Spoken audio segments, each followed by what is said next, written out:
वसुदेवसुतं देवं कंसचाणूरमर्दनं देवकी परमानन्दं कृष्णं वन्दे जगद्गुरुं नारायणं नमस्कृत्य नरं चैव नरोत्तमं देवीं सरस्वतीं व्यासं ततो जयमुदीरयेत्। कृष्णाय वासुदेवाय हरये परमात्मने प्रणतक्लेशनाशाय गोविन्दाय नमो नमः। भक्तिं मुहुः प्रवहतां त्वयि मे प्रसङ्गो भूयादनन्दमहता ममलाशयानां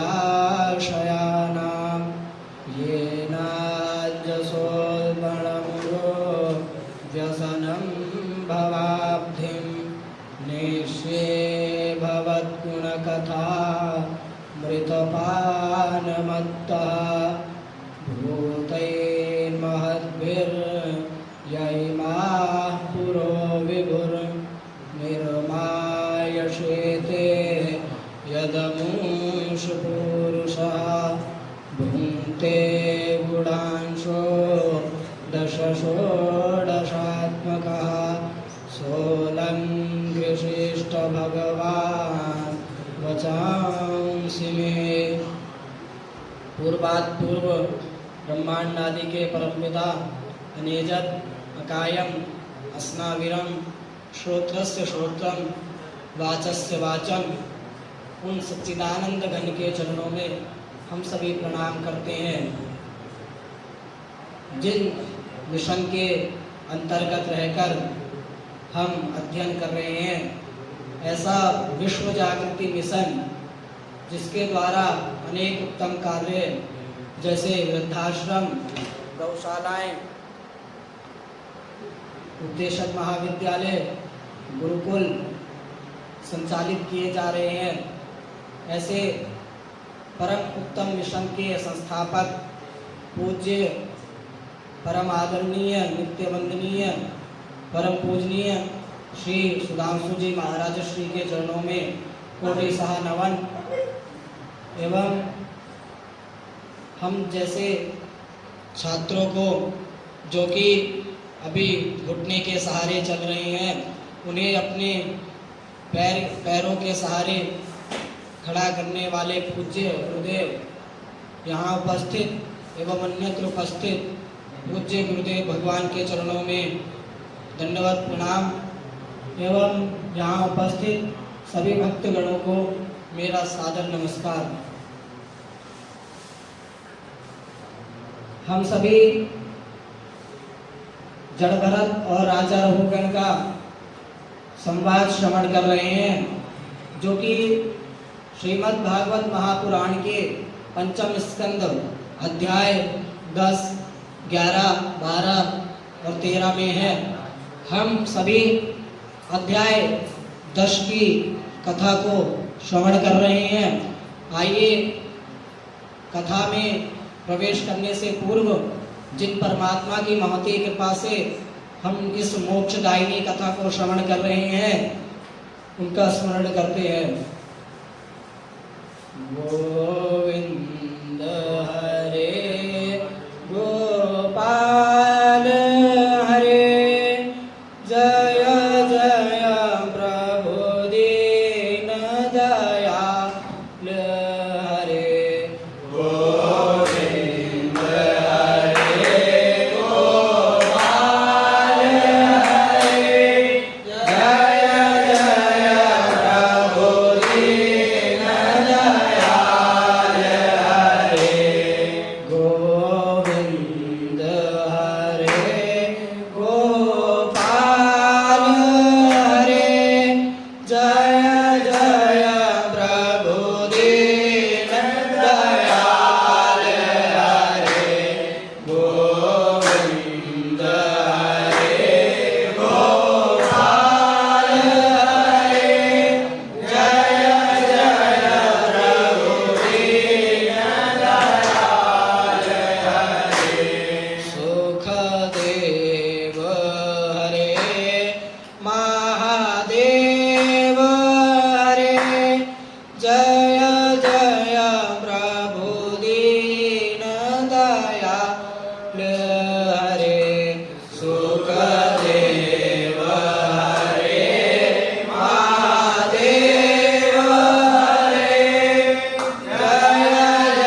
अंतर ध्यान हरे जय जय प्रभु दीन दयाल हरे आनंद हरे अंतर ध्यान हरे जय जय प्रभु दीन दयाल हरे गोविंद हरे गोपाल हरे जय जय प्रभु दीन दयाल हरे गोविंद हरे गोपाल हरे जय जय प्रभु दीन दयाल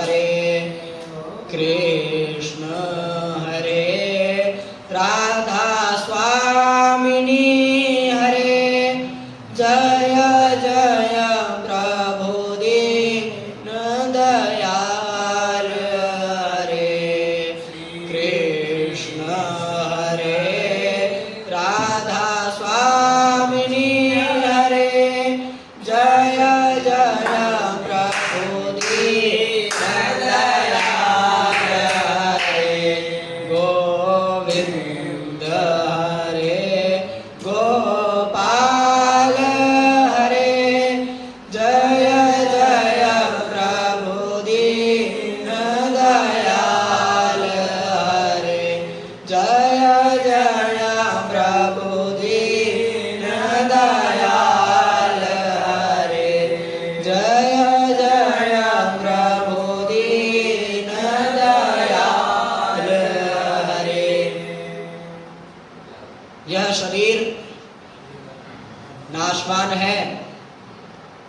जड़ भरत जी राजा रहुगण को बता रहे हैं कि यह जो भी आपने बातें कही हैं वह सब शरीर के लिए है, आत्मा से इसका कोई संबंध नहीं है। आत्मा इन कार्यों से लिप्त नहीं होती। हम मोहवश इस शरीर को, इस संसार को नित्य मान लेते हैं। यदध्रुवस्य देहस्य सानुबन्धस्य दुर्मतिः ध्रुवाणि मन्यते मोहात् गृहक्षेत्रवसूनि च।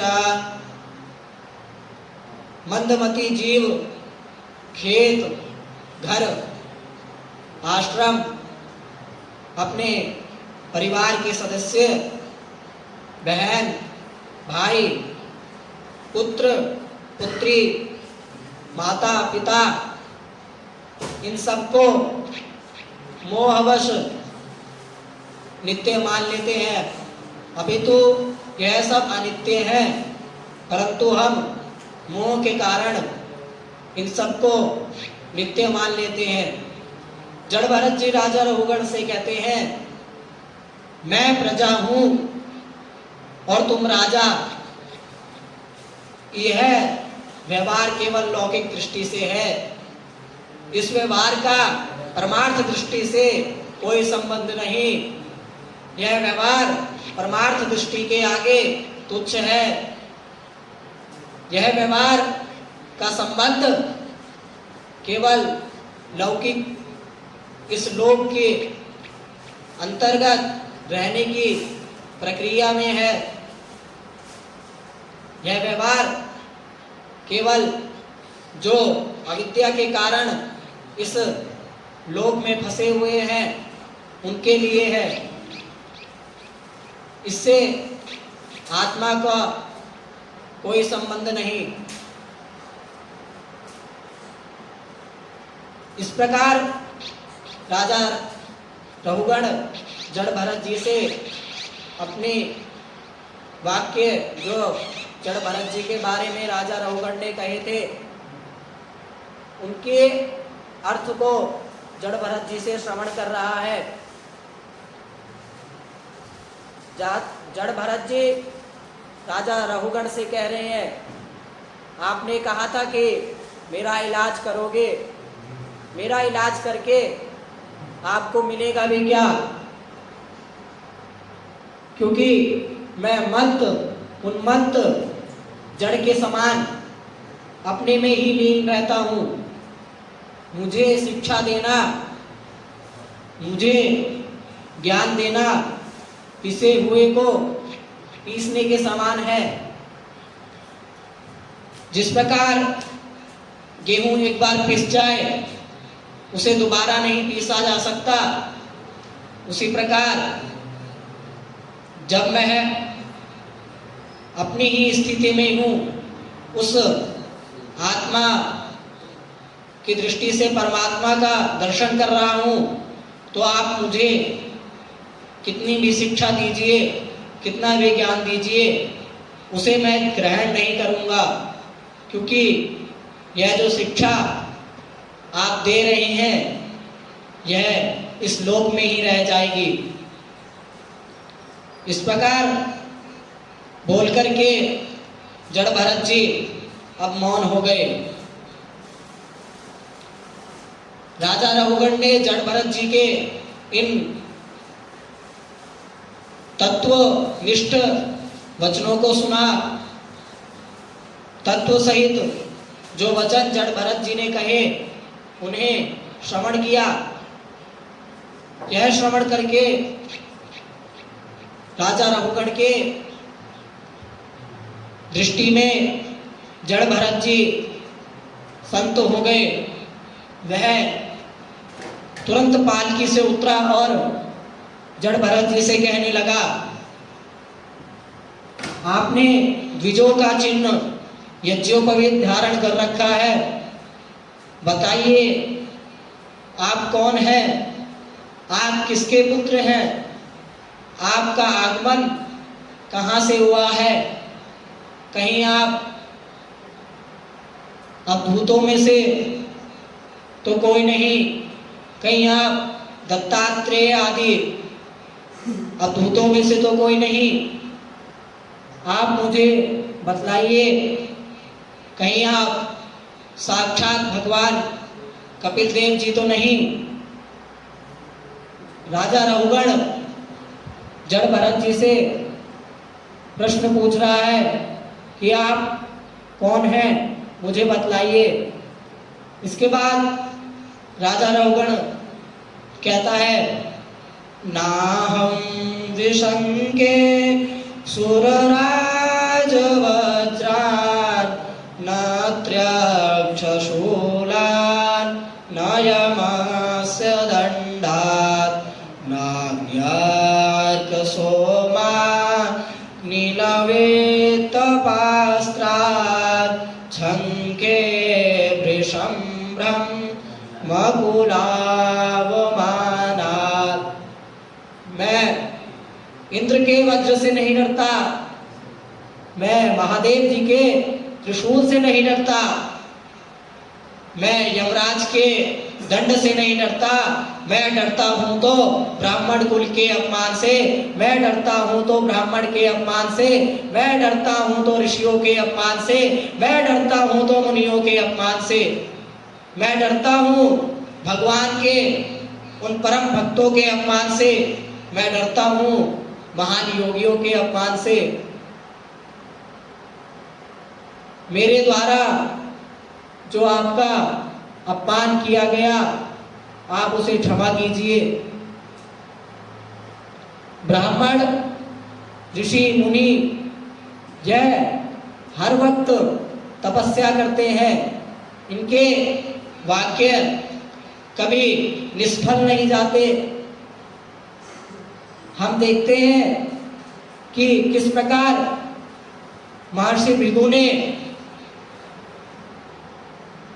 भगवान विष्णु के वक्षस्थल पे अपने इन चरणों को जोर से रखा और भगवान ने उनसे कहा कि कहीं मेरे इस कठोर वक्षस्थल से आपके इन कोमल चरणों में कोई घाव तो नहीं हुआ, क्योंकि ऋषि मुनि ब्राह्मण यह सब भगवान का नाम लेते हैं, भगवान की तपस्या करते हैं, नाम जप करते हैं।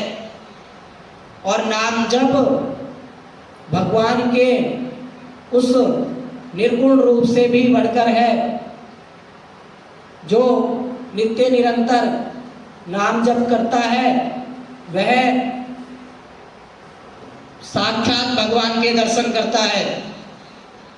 हम देखें, जब सनकादि ऋषियों भगवान के दर्शन करने गए, जिन द्वारपालों ने उन्हें रोका, उनके हिसाब से उन द्वारपालों को 3 जन्म राक्षस कुल में अवतार, राक्षस कुल में जन्म लेना पड़ा। वह द्वारपाल जो नित्य प्रतिदिन भगवान के महलों का रक्षा करते थे, उनको भी ऋषियों के श्राप से युक्त होना पड़ा। और ऋषियों की वाणी व्यर्थ ना जाए, इसलिए भगवान को भी उन द्वारपालों को मुक्त करने के लिए 3 जन्म लेने पड़े, 3 अवतार लेने पड़े। हम देखें नारद जी को, नारद जी के श्राप को भगवान स्वयं ग्रहण करते हैं। भगवान स्वयं नारद जी के श्राप को ले लेते हैं। क्यों? क्योंकि नारद जी नित्य निरंतर एक ही नाम लेते हैं। क्या? नारायण हरि नारायण, जय जय नारायण नारायण नारायण, नारायण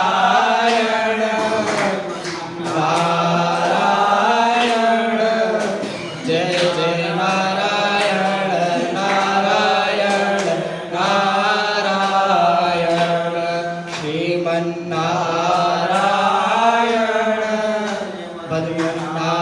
नारायण, जय जय नारायण नारायण नारायण। भगवान के इस परम नाम को लेने से नारद जी इतने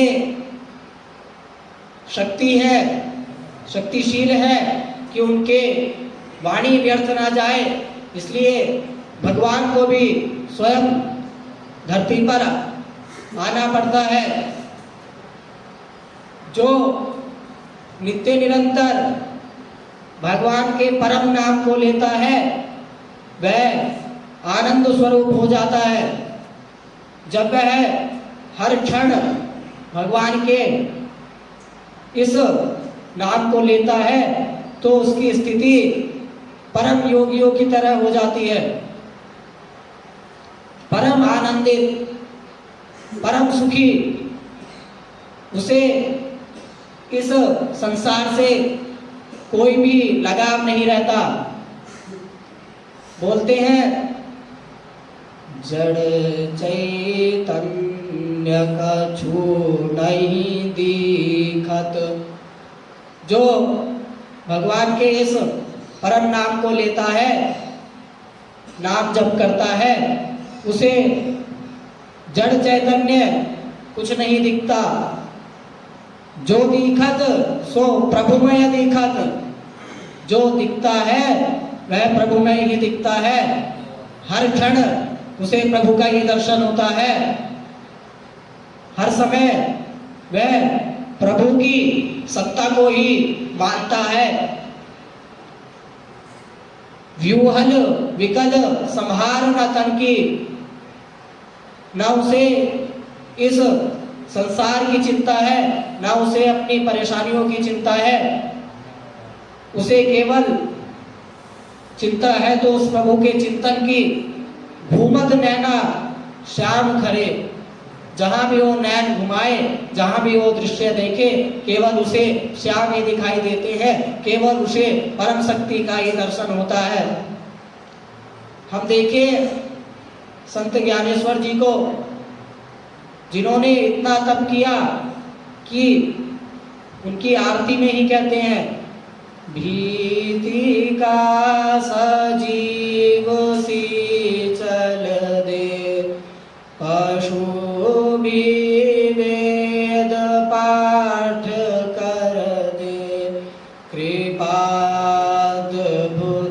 ऐसी जिसकी आरती श्री ज्ञानेश्वर की। बोले जो दीवार को भी सजीव सा चला दे। हम हमारी वाणी से तो हमारे पुत्र ही हमारी आज्ञा का पालन नहीं करते, और उनकी वाणी से दीवार भी सजीव सी चल दी। उनकी वाणी से पशु ने भी वेद पाठ कर दिया। ऐसी कृपा है जिनकी। उन संत ज्ञानेश्वर को हम सभी प्रणाम करते हैं। उन्होंने यह किया तो केवल तप के बल पर, नाम जप के बल पर, केवल नाम जप से हम अपने इस जीवन से मुक्त हो सकते हैं, इन योनियों से मुक्त हो सकते हैं। कलयुग में तो कुछ हो ना हो, केवल नाम जप से हम इस भवसागर को पार कर जाएंगे। नाम जप हमें वह परम आनंद देगा जिस आनंद को महान योगी जन्मों जन्मों तक ढूंढते हैं।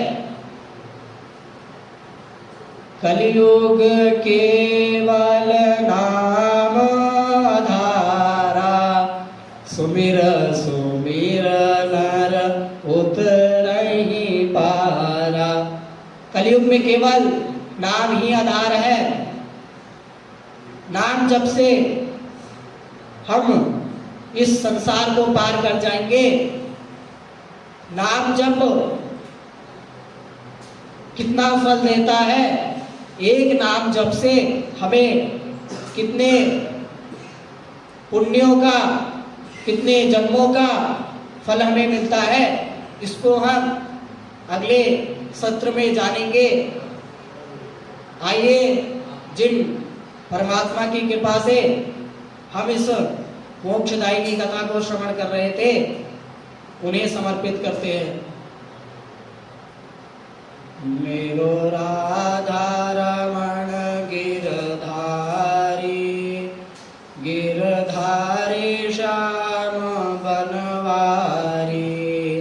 मेरो राधा रमण गिरधारी, गिरधारी श्याम बनवारी। मेरो राधा रमण गिरधारी, गिरधारी श्याम बनवारी। मेरो राधा रमण गिरधारी, गिरधारी श्याम बनवारी। गिरधारी श्याम बनवारी, गिरधारी श्याम बनवारी। गिरधारी श्याम बनवारी, गिरधारी श्याम बनवारी। मेरो राधा रमण गिरधारी, गिरधारी श्याम बनवारी। मेरो राधा रमण गिरधारी, गिरधारी श्याम बनवारी। बोलिए श्रीमद् भागवत महापुराण की, राधा कृष्ण भगवान की, परम आनंद स्वरूप की, श्री बाके बिहारी लाल की, गुरुदेव भगवान की, अपने माता पिता की, धर्म की, प्राणियों में विश्व का नमः पार्वती पतये हर हर महादेव शंभो जय जय श्री राम। ओम पूर्णमदः पूर्णमिदं पूर्णात् पूर्णमुदच्यते पूर्णस्य पूर्णमादाय